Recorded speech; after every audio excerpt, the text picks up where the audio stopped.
Okay, this is class number 18, and this has to do with applying John Locke or applying utilitarianism today. It starts out by discussing another book that John Stuart Mill wrote. He wrote a lot of books, but he wrote one book on utilitarianism and gave the argument that I presented at the last class, that we are going to be able to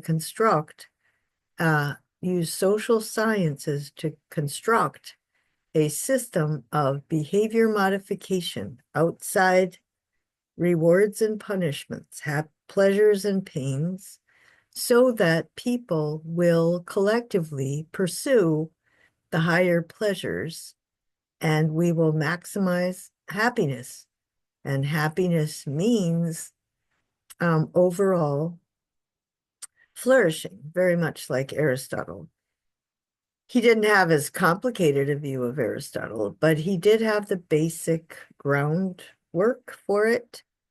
And he really thought we could re-engineer human beings because you start with a blank slate. So people's consciences are just a matter of their experiences. They start from outside, people processing those experiences. Positive and negative rewards, right? Rewards and punishments. When they get rewarded for something enough, that's a good thing. And that's where they learn their idea of good and evil. All right. So the other point I made was that Bentham assumed the equality of pleasures. So as long as I'm not hurting somebody else, I should be able to do what I want. Whereas Mill said, no, we have to have these people who have been trained in the higher pleasures to construct a system that will reward the higher pleasures. And everybody in the long run will have a lot more pleasure and a lot more happiness. So there's that tension between Bentham and Mill. And it has played out in our society. But Mill also complicates this. He wrote a book called On Liberty. On Liberty is like the Bible of the American Civil Liberties Union. I mean, there are organizations for whom liberty is the number one value. And John Locke, John Locke's view of human rights and capitalists today emphasize liberty, right? Libertarians. Maximize freedom means no taxes. You can create whatever products you want. Of course, that's favoring the rich getting richer and the capitalist system exploding, right, for the few. Well, but John Stuart Mill also writes about on liberty, and he writes, very eloquently about freedom. So he writes this long, long essay, and he says the purpose of this essay. Okay, let me look at the outline, and I have some excerpts for you. Chapter 2. I wish you would read it and read it carefully because it's very much part of the Western psyche, even if you never read it before, and even if it's not easygoing and you don't really identify with a lot of his examples, to get the general sense that the educated class had this in the back of their mind, their reasons for maximizing liberty from a utilitarian point of view. Okay. So he has, enlightened utilitarian leaders will create institutions which condition children to grow up loving the higher pleasures. The adults will be mature and they will seek higher pleasures. Mature adults, if you're mature, you can have a complete freedom of lifestyle, opinion, and association. And toleration, which goes along with Locke, religious toleration, toleration of different ways of life that people choose, will promote the greatest happiness for the greatest number. Okay, the virtues of a free and open society. Nobody forces another to live a certain way. The object of this essay is to assert one very simple principle. So you have the principle of utility, then the principle of liberty. The sole end, the goal for which humankind are warranted, individually or collectively, in interfering with the liberty of action of any other human being is self-protection, to prevent harm to others. His own good, physical or moral, is not a sufficient warrant. So you can't interfere in other people's lives because I think this is for your own good that I'm going to prevent you from doing this or that. The only interference, the only legitimate is if someone is harming somebody else. Right away, it only applies to mature adults. It says it's hardly necessary to say this is meant to apply only to um, human beings in the maturity of their faculty, right? So what the liberty principle does is in the private sector, you have freedom of conscience, freedom of thought and feeling, freedom of opinion and sentiment on all subjects, practical or speculative, scientific, moral, or theological. Um, in the private sphere, right? What is the link between private and public? The liberty of expressing and publishing your opinions, the liberty of tastes and pursuit, the framing of the plan of our life to suit our own character, freedom to unite for any purpose not involving harm to others. So freedom of association, Americans are into this, right? They have more clubs. Americans have created more clubs than any other society. The importance of a free and open society. The only freedom which deserves the name is that of pursuing our own good in our own way, so long as we do not attempt to deprive others of theirs or impede their efforts to obtain it, right? You pursue your own good in your own way, except you have to be mature. So, and this is because human beings are greater gainers by suffering each other to live as seems good to themselves than by compelling each to live as seems good to the rest. So this, again, he's been in the midst of religious intolerance, right? You're not going to go to heaven unless you convert to this religion. And so I'm going to make you convert. Or for me to live under a country that's run by a Catholic king and queen would send me to hell. Like I have an obligation to God to have a civil war, something like that. You get out, all of that stuff is out, and then any kind of morality. You can't force other people to be good, to be moral, and it's everybody's better off if you let people live however they like, but they have to be mature. The other thing is, in order to have them be mature, you have to condition children. So he says, in the case of children, the misapplied notions of liberty are a real obstacle to the fulfillment of the state of its duties. To bestow a life, unless the being on whom it is to be bestowed will have at least the ordinary chances of a desirable existence. It's a crime to give birth to a child if you don't have any plan for how they are going to get a basic, a decent kind of existence. So it's okay to have laws that forbid marriage unless the parties can show they have the economic means of supporting a family. So he says it's not beyond the legitimate powers of the state. So if you want a free society, you have to, and you think some children are being born into a situation where there's no way they're going to be cared for or cared for to pursue higher pleasures, the state can intervene and move your child to a family that they think will provide the higher pleasures. Um, and John Stuart Mill has no problem combining that kind of state intervention with maintaining a free and open society, because those children have to be emotionally conditioned to love higher pleasures, to love empathy, um, okay, intellectual empathy and artistic pursuits.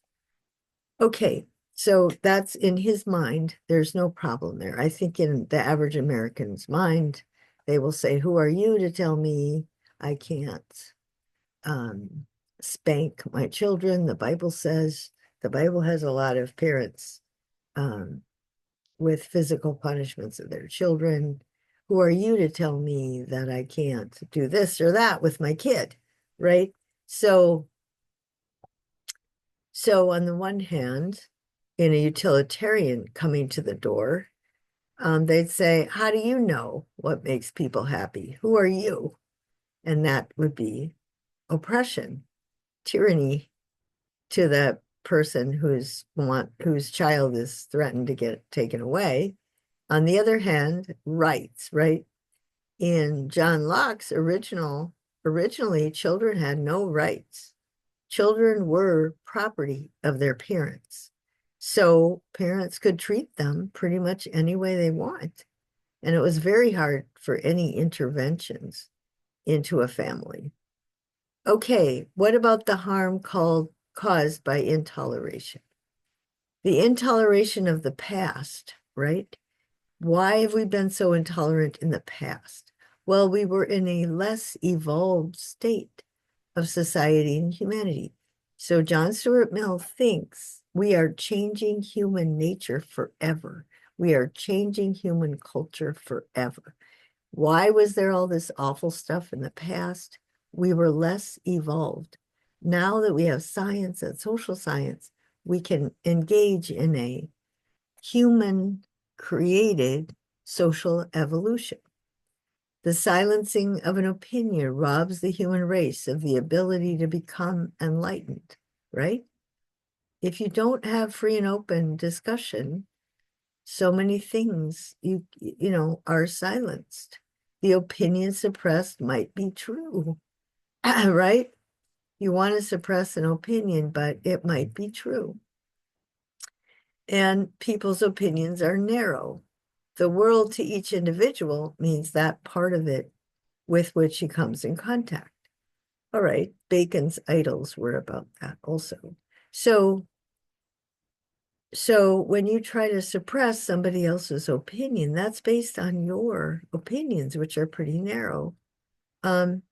So people in the past, we know that if we study history, societies and individuals in the past have believed things which have been proven to be false. And they have tried to silence people in ways that they shouldn't have. We act on the beliefs that we believe are true, right? We believe some opinions are so noxious. Okay, here's a counter argument, right? The people who want the silencing of certain opinions, right? They say, well, we act on the belief that we believe are true. We believe some opinions are so noxious to society, they must be repressed. So we act on the belief that they should be repressed. So, you're denying us our freedom to act on what we believe, right? Which is certain opinions should be repressed. Mill's response is complete liberty of contradicting and disproving our opinion is the very condition which justifies us in assuming its truth. We don't really know what we think unless we know someone disagrees and we have defended it. So, all right. All right. So some people are arguing, no, silencing of an opinion is valuable. And his answer is no. This ability, you have to be transparent and accountable in your opinions. And you can only do that if there's no silencing. You have to examine them. The examined life is not worth living. A society of citizens who are constantly examining and re-examining themselves is a society that you want. Given that only 1% of the human race really has good judgment, there's a predominance of among humankind of rational opinions and rational conduct. Why? There exists a quality of the human mind, right? So even though very few people have good judgment at the start, still by the end of the day, many rational opinions have prevailed. Why? Because there is a quality of the human mind, the source of everything respectable in man, either as an intellectual or as a moral being. So human beings are capable of correcting their mistakes by discussion and experience, not by experience alone. There must be discussion to show how experience is to be interpreted. Wrong opinions gradually yield to fact and argument. So just constant transparency about your opinions, accountability, and then constant conversation. That's the way to get to the truth. The true lover of freedom. In the case of any person whose judgment is really deserving of confidence, how has it become so? Well, because he's kept his mind open to criticism of his opinions and conduct.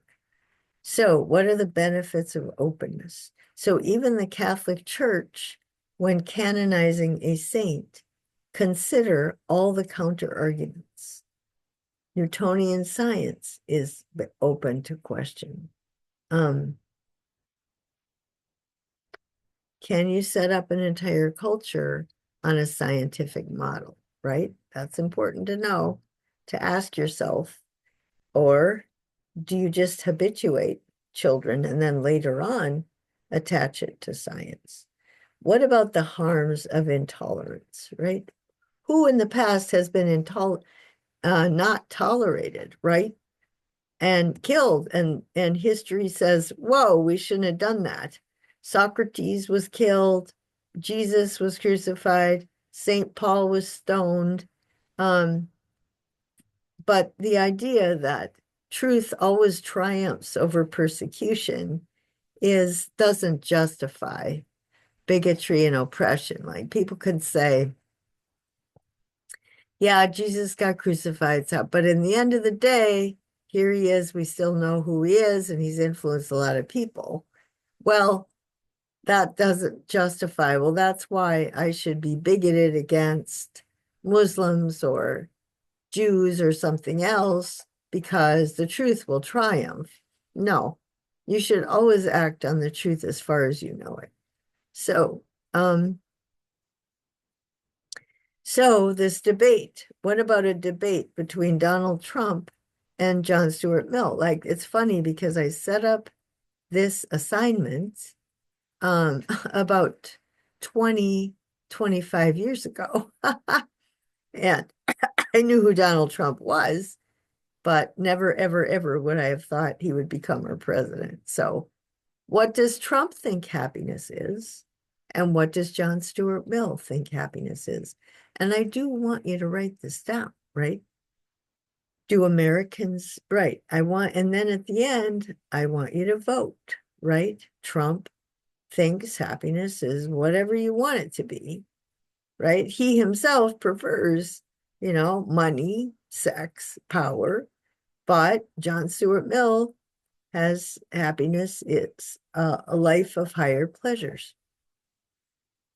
What is pleasure, Donald Trump? It's sensual pleasure, pleasure of being rich, the pleasures of sex, the pleasures of power. So, what about John Stuart Mill, right? Higher pleasures. What about freedom? Donald Trump, what is freedom?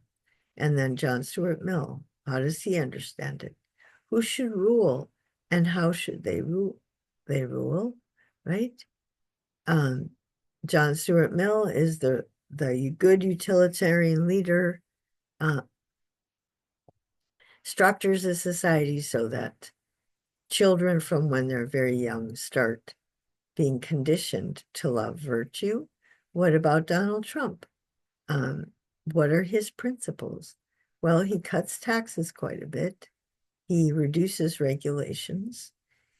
He encourages the market economy, and that is his idea of how to maximize happiness.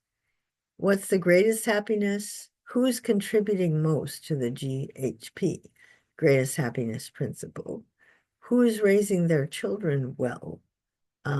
What should government do to ensure that children are raised to become mature? What should government do about the following, right? National health care.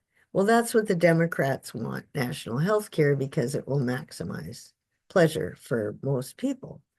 Right now, just the rich get the health care, and middle class and poor people can't afford it, or we keep trying to include more people, but then there's setbacks and all that. So what about child care? Should we pay taxes so that everybody's children can be cared for before kindergarten? What about the National Endowment for the Arts? Should we pay taxes so that some artists can be funded? Because having a culture with the arts in it is a higher level of culture. So John Stuart Mill would say yes, because it's higher pleasures. And Trump would say no, because just make more money and set up your own endowment, set up your own endowment for the arts, set up your own theater company, set up your own orchestra. I mean, leave it to the private sector, which is very much the way Locke is read. Environmental law, right? Well, our founding fathers didn't want environmental law. Donald Trump in his second term is Project 2025 eliminates all environmental laws. But John Stuart Mill would definitely want environmental laws because a bad air, bad water is creating greater unhappiness, future hurricanes, the inability to buy insurance for your house. There's lots of disasters to the overall public. Mass transit is right for the greatest happiness of the greatest numbers. So it's government contracts to private companies for the well-being of everybody. So that's very utilitarian. All right. So so let's go to yeah, okay. Another application, a series of understandings. Oh yeah, some other examples from the news and some just general philosophy. So on the one hand,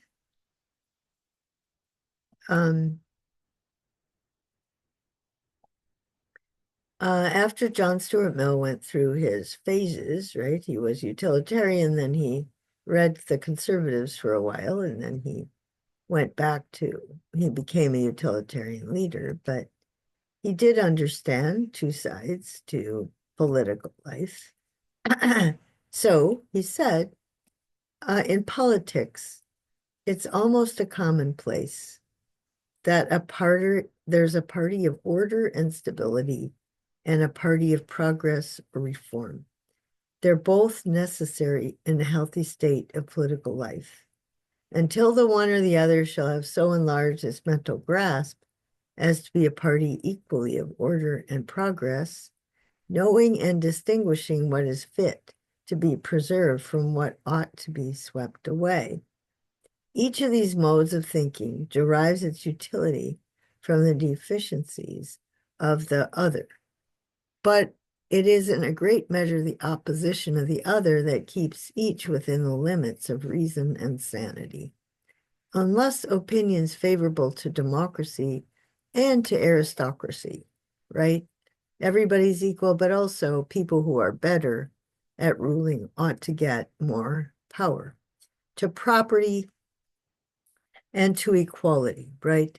There's people have different amounts of property, but also we want to value equality, to cooperation and to competition, to luxury and to abstinence, to sociality and individuality, to liberty and discipline. All the other standing antagonism of practical life are expressed with equal freedom and enforced and defended with equal talent and energy. And if we're given that, then we can um, come to the best possible decisions. Um, and that's one of the big problems in our society right now is polarization. People don't acknowledge what's true about the other side, and they identify with one of two polar opposites.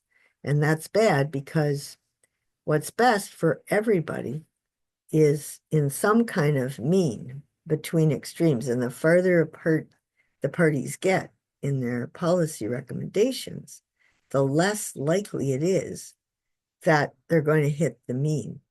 If they're close to the mean, if each party could be close to the mean to the point where you can hardly tell the difference, well, then you know that your political system is pretty good. But the farther it gets, the more dysfunctional your political system is, because we all basically need the same things. We all want to flourish. Okay, so here's the reading on liberty, chapter 2. It really is a Bible, a certain kind of Bible of a free and open society. Ah, jeez. All right, and how many pages is it? 12 pages, okay. All right. It goes through a whole lot of events in Western history, so it's a very Western document. Um,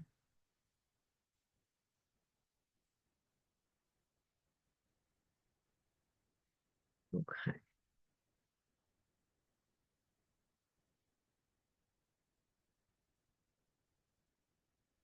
So the revival of religion, um, his opinion about religion in a free and open society. Um,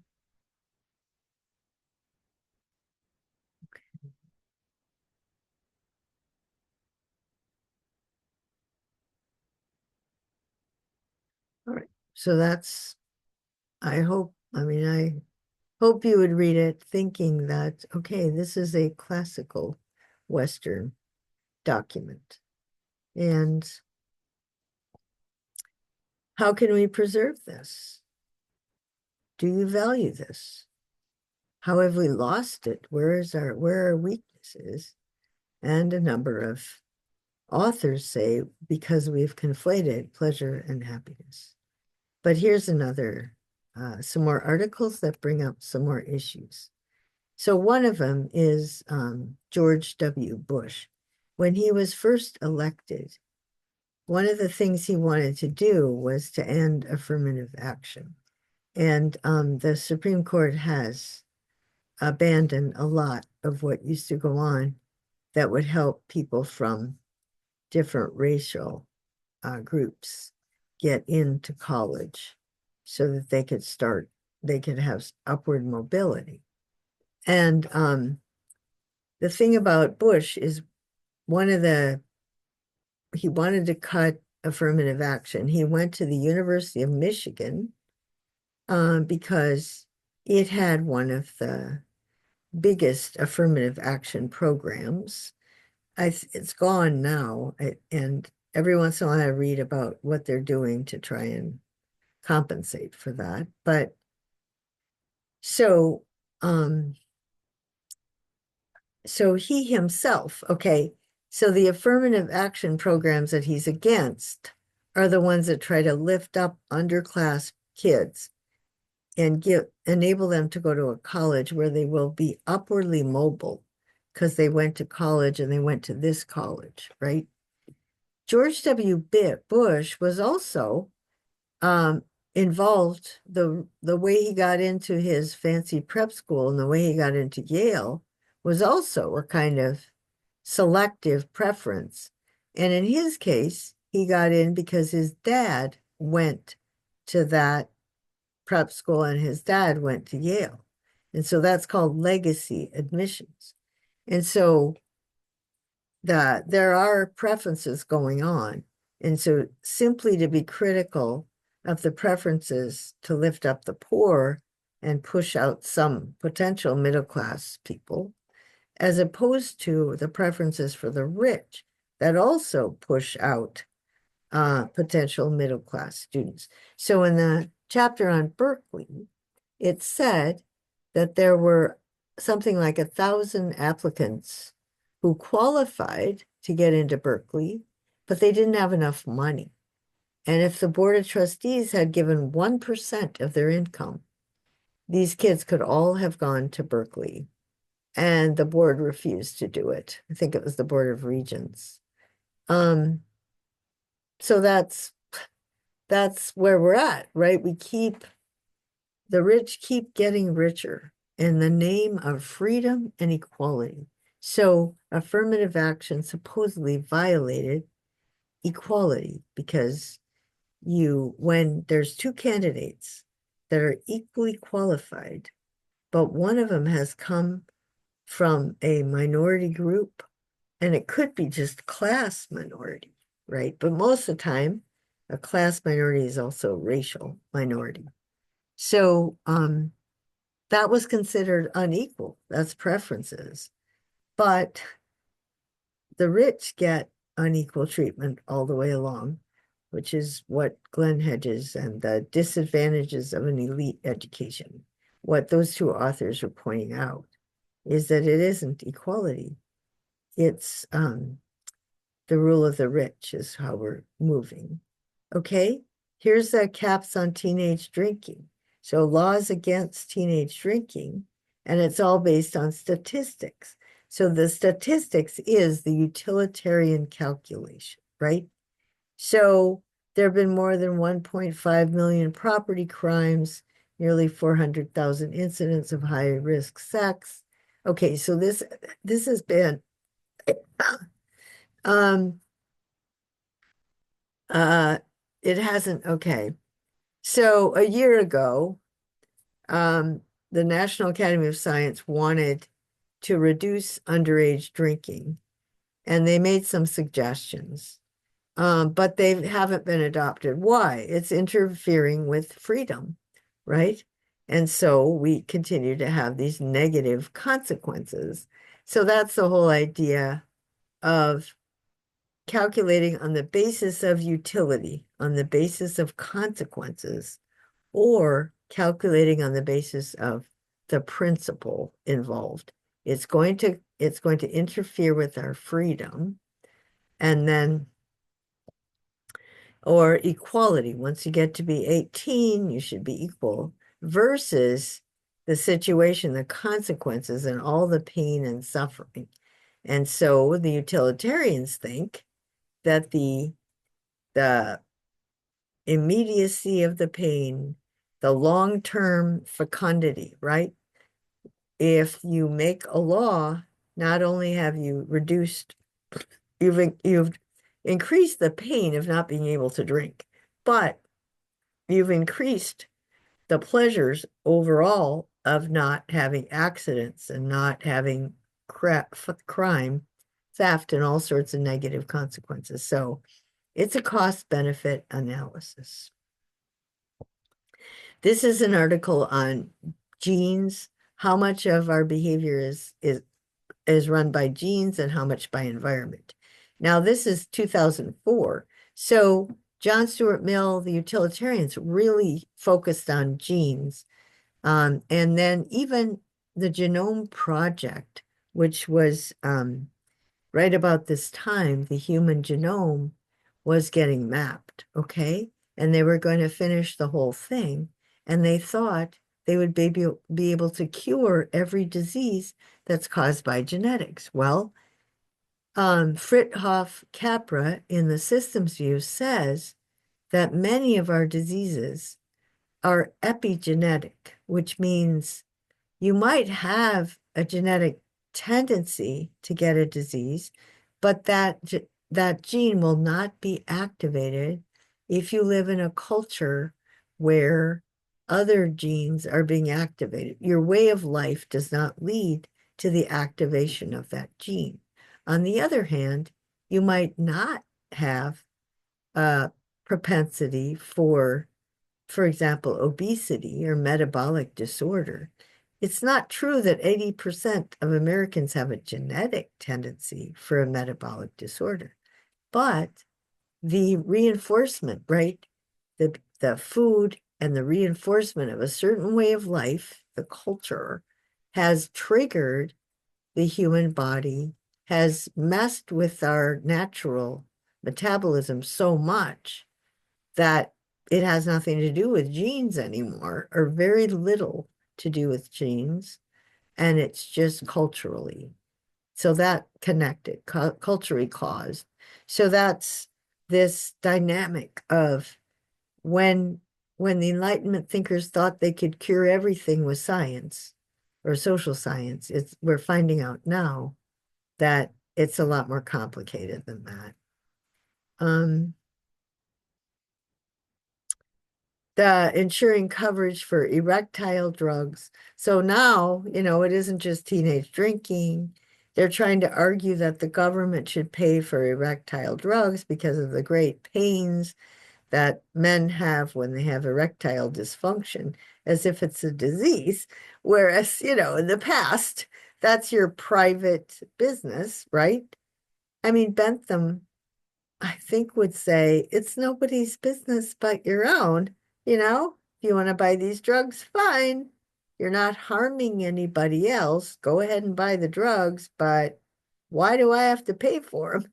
Right? It's not in my interest. It doesn't increase my pleasure if you can have sex, right? That's a personal thing. I think that would have, especially since it's a very sensual pleasure, John Stuart Mill would not would not be in favor of government funding for erectile drugs. Sorry. It doesn't mean that it doesn't cause the people pain. It's just that you have to pay for that yourself. It's a private sector interest. But because the companies that make it, and this is true of a lot of big pharma, they lobby, and they pay for political campaigns, and politicians vote to have it funded. So that's how greed has corrupted our process of deciding what is utility and what are my taxes going to pay for and what are they not going to pay for. Um, and then the last one is education reform. So, and I think a lot of people think that in order to move forward collectively, we have to have a good educational system. But there's an incredible conversation about how to get children educated. And so um, this one is about President Bush's No Child Left Behind policy. Um, but because the idea is, yeah, it's important to get kids educated. The trouble is it was not funded, right? So the money earmarked for aid to the country's poorest students is about 30%, or 6 billion less than Congress called for last year. So they're not providing any money for it. Um, okay, so it started out with high ideals and strict standards, but it falls apart because, right, people don't want to pay taxes, right? That's stealing my money. You're free to educate your kids however you want. You just get a better job and you pay for whatever school you want them to go to. So that's um that's a problem. Now, how do you get teachers qualified? It's very complicated and very expensive. How do you get schools that the buildings are taken care of? How do you get schools in a safe neighborhood so students are safe? Um, I remember in Chicago, I read an article where there were about 330,000 kids that went to schools that qualified for No Child Left Behind funding because they were flunking the standards. Well, but then the government, and I'm not quite sure the state government, out of 330,000, only enough for 11,000 kids to go to change schools, right? Um, and that wasn't that you rebuild the public schools in the poor sectors of society. You just, if you're in one of those poor schools, you apply for funding to go to a better school. Well, 11,000? And then like 1,100 kids actually got up in the morning and went to a different school because it's hard on a kid to leave all their friends behind and leave their neighborhood school behind and then take a bus to another school where I would assume the kids are going to, tell them to go back home. But the idea there is that we're very conflicted about how to pay for education when our when Adam Smith wanted a system of public education, even the people way back, Locke, Mill, these people knew that you can't have a free and open society unless you have an educated populace. The only way to get that is through taxes. And right now, Sarah Huckabee Sanders passed a law where every child gets $6,600 from tax money, my tax money, if they want to go to a private school or a Christian school or to homeschool, but they do not get the money if they go to public school because public school doesn't charge tuition. So no money was put into the public schools for more teachers or more staff or better buildings or better curriculum. Nothing, no more money was put into the public schools, but all the money was put into scholarships so kids could get out of the public school and go into another school. So the kids who already had enough money to go to a private school, whatever, they got a discount. Whereas the poorest kids that needed the most help got nothing. So there's a one more way that money is sticking to money. People with money are getting their children are getting better education. So once again, it's the same theme that we're shrinking our middle class. And we're doing it with these old principles, right, of utility or rights, right? I don't think utility would lead to No Child Left Behind. It was just a notion of rights that led there. So here's the most general look at how Republicans versus Democrats justify a piece of legislation. There was a time when George H.W. Bush did research. His political policy people did research to find out that daycare, if you spend $6 on daycare for poor kids, you save, no, for every dollar you spend on daycare, you save $6 later on because they don't go to jail, they don't go to prison, they get jobs, they pay taxes. So he suggested national high quality daycare. But his opponent, uh, Gingrich, Newt Gingrich, Republican leader of the House of Representatives, just rejected it in principle because that's where you're free. You want your kid in daycare, make money, pay for daycare. Leave me alone, Government is military and police. That's it. And anything more than that has to be justified.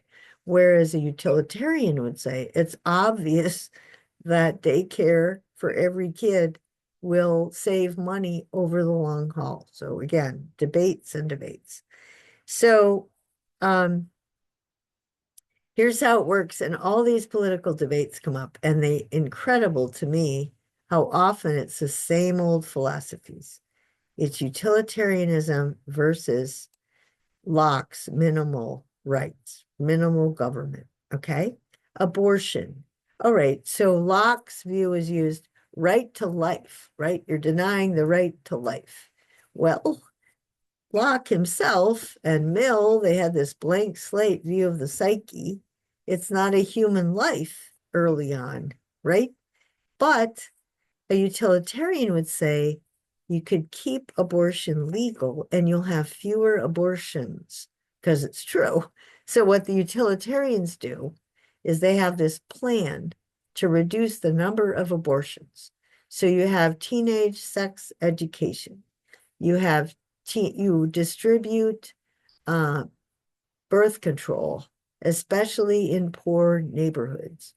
You do a whole lot of things because you're transparent. If it's legal, then you can be transparent about this. You can inform people, and there are fewer abortions. So 50 years ago, when I was in high school, abortion was illegal.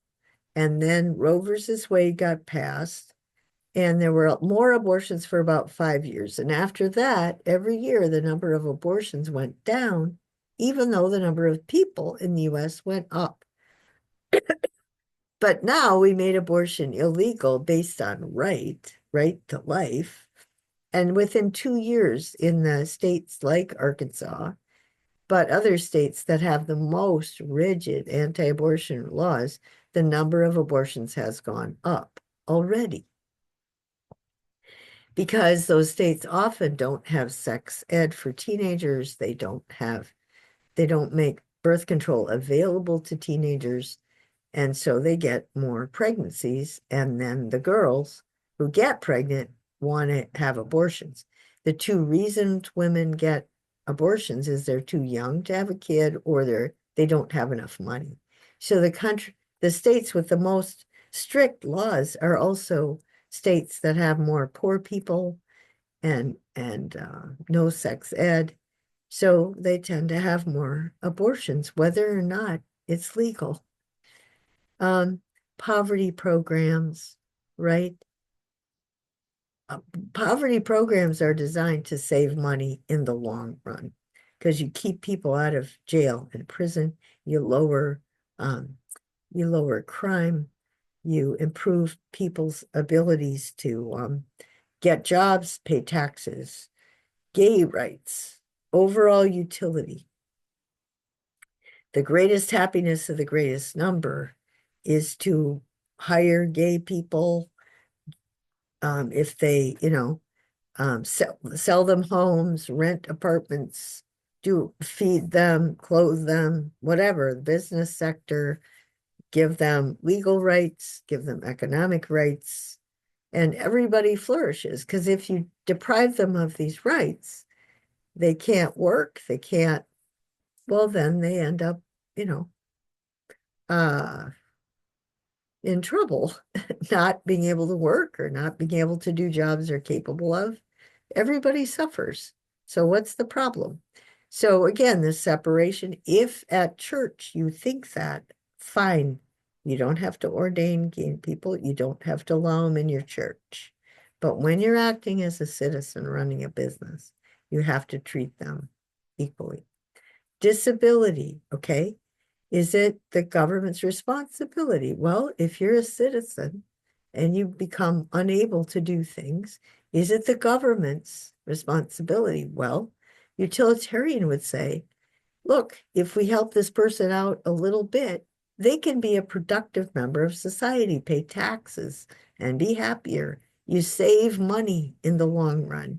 Whereas minimal government, military and police, this is not, you're stealing my money to help people. Let them make enough money, or their relatives make enough money so they can buy them the wheelchair, or arrange for them to have transportation or find a way to get them a job or whatever. Social Security, right? So the government forces people to save money, right? You have Social Security taxes. And then when they save it over, decades, it compounds and it is more money. But, and that's, the Republicans don't want forced Social Security. The trouble is, what happens when people don't have to save money? Americans are not saving money, right? They're overspending, they're going bankrupt. Well, what'll happen, inevitably happen, if you try to privatize Social Security, there will be a certain number of millions of poor people that either can't save money or don't. And they end up in poorhouses for old people, and they don't have relatives that help them out. Well, then there are many grandparents that end up raising their grandchildren. A number of my students were, because their parents are out to lunch for some reason. They're on drugs or they don't get along. Um, but the reason why those grandparents can actually pay the money necessary to raise their grandkids is because of Social Security, um, government money. Affirmative action that was intended to lift people up into the middle class who were not treated equally. It's not an equal table. So you try to equalize the opportunity. Sex education, right? It benefits the culture overall because then teenagers don't get pregnant. But Republicans say, I have a right to teach my kid or not teach my kid whatever I want. And so they don't put them in public education because public schools will teach them sex ed and they don't want it. All right. The death penalty, right? Well, it's punitive, you violated my rights and I want you to die, right? You committed a heinous crime. Well, the utilitarians, it costs 2.2 times more money to convict for a capital crime. It just wastes money. There's no evidence. It doesn't deter anybody. There's no evidence that it deters anybody. It's no evidence that the crime rate goes down. The states that have the death penalty and that have the most people on Capitol Row tend to have the most crime and they have the most poverty. And the crime doesn't go down because of the threat of getting killed. How about environmental law? Okay, utilitarians say, look, we got to have clean air, clean water. We have to revitalize the earth. We have to go green because, if the environment falls apart, human beings are going to suffer. Nope, no way, John Locke. I have a right to do with my property what I want. Keep the government out. What about public education? Same thing. Maximize utility versus get a better job and pay for it yourself. What about healthcare? Maximize utility versus do it yourself. Regulations on corporations, regulations on the banking industry, regulations on government agencies that enforce laws, tax policy, right? Do you tax regressive versus progressive taxes? So, for example, to tax bread and milk, things that poor people need as well as the rich, means that poor people have to pay a higher percentage of their income to buy bread and milk than the rich. So that's a regressive tax. The progressive tax is that you pay more real estate tax depending upon how much your house is worth. So if you're richer, you have a bigger house, you pay more taxes. And if you have a smaller house, you pay fewer taxes. So that's a progressive tax. It's an effort to redistribute wealth because the system itself is not a level table. money tends to stick to money. What about the difference between an income tax, a food tax, a value-added tax, a wealth tax? Jeff Bezos, for example, his income tax a few years ago was $89,000 because his wealth, the wealth he got from his investments or his losses, whatever losses he might have on whatever risks he took or whatever, at the end of the day, his income was $89,000. Well, he paid very little income tax, right? The same as a lower middle class or middle class at best person. And he's not that. He's a billionaire, right? What about dry counties where you don't drink, you're not allowed to drink alcohol, right? The idea is that'll that'll improve utility. Well, what's the data? The data is people drive outside that county, go get drunk, drive back and have an accident. So a utilitarian will look at the data. What does making alcohol illegal in your county, does it save lives? Does it save money? Or does it just cause even more pain? Stem cell research and okay. All right. So just hopefully you can understand that because I've taught this for years and my students definitely are raised to think either in terms of rights, keep the government out, or in terms of utility. Well, most of mine are rights and minimal government, but I was raised in a culture where utility was pretty much everything, the main foundation for the culture and the legislation. So that's the end of the lecture, this lecture. And the main theme is that's okay, during the Enlightenment, you had empiricism, empirical science, what you learn. You have a number of classes, I think.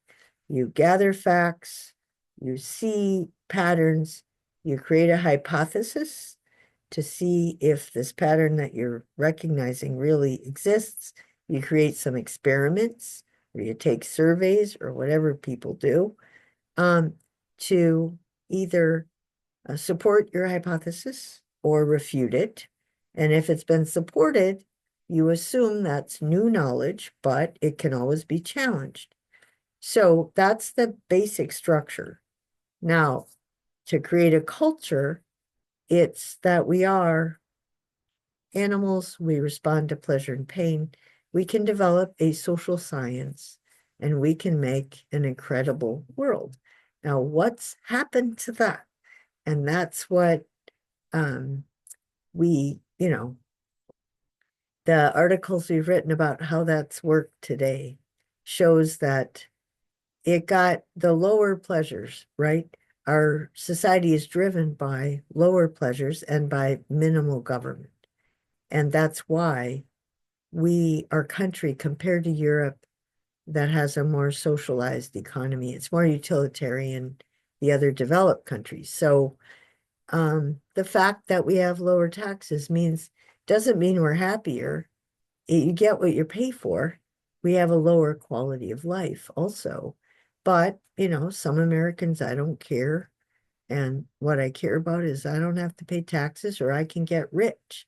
So if that's what really makes America great, you can compete with other people and get rich, even though we have, a huge problem with poverty, crime, obesity, you name it. It, students think differently about how to run the country and what should be the principle of legislation. And that's, you can understand why we have polarization. The politicians, of course, play to it and make it a lot worse. Because I think if people just came together and actually had discussions about things, they don't come to town hall meetings just to lay down a very intolerant opinion that they don't want to have a dialogue about. If you come to a town hall meeting with the intention of expanding your view about what the best thing is to do, partly because it's not going to work unless you get everyone on board. And so I hope my students a lot will show leadership and will be able to bring people together and say, okay, I mean, my preference would be this, but if people in the town will not agree to it, I'm not going to force it on people. You tell me, let's all get together and say what we'd prefer, and then let's figure out what we can actually accept, some compromise, and then let's follow through on it. Once we agree, let's actually do it. Don't renege. So, and John Stuart Mill understood the need for a balance. And, it's a real problem that we're polarized and we cannot find a way to compromise because politicians take advantage of that. And then each party's uh, suggestions get more and more farther and farther from really the legislation that ought to be passed. For example, if the Republican view causes the rich to get richer, then a lot of Democratic laws are just preventing poor people from ending up on the street. Well, that's not promoting higher pleasures. That's just preventing disaster. And so neither party is really focused on lifting people up into the middle class because the gap between the rich and the poor has gotten too great. We're trying to prevent disaster over here, and we can't stop the control that the rich have over the political process over there. So that's kind of where we are. But any one of my students can go into their small town, or they can go into their community, or they can, whatever sort of social network, and they can contribute a much more level-headed point of view and process of decision making, and their society will get better. Their little piece of it. That's how you have a democracy. Everybody's little piece is promoting well-being, and pretty soon you can spiral upward. But we haven't spiraling downward because we've allowed politicians and money to polarize us. So we don't talk to each other and we do demonize each other. And then things get worse because the rich have more control. So it is important to be diligent and try to make things better.